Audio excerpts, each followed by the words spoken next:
Board, cardboard లేదా thermocol sheet, round sheet colour. 12 వి adapter అమర్చడం. ఇప్పుడు గ్లూగన్ సహాయంతో ఎల్ఈడి స్ట్రిప్ లైట్లను ఆ రింగ్ ఆకారంపై వృత్తాకారంలో చుడుతూ అంటించండి. ఎక్కువ వెలుతురు కావాలనుకుంటే 2 లేదా 3 లైన్ల ఎల్ఈడి స్ట్రిప్ను పక్కపక్కనే అంటించుకోవచ్చు. Step 4 power connection.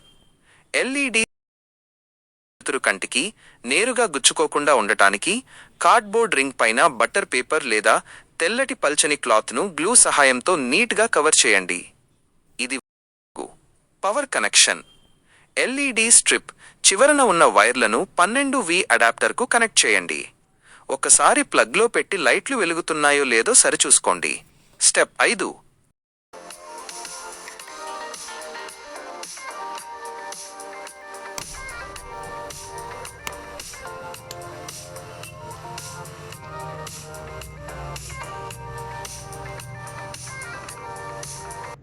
ఛానల్లో వీడియోలు కనుక మీకు నచ్చినట్టయితే కోసంత సబ్స్క్రైబ్ చేసుకొని నోటిఫికేషన్ల కోసం ఆ బెల్ ఐకాన్ కూడా కొట్టి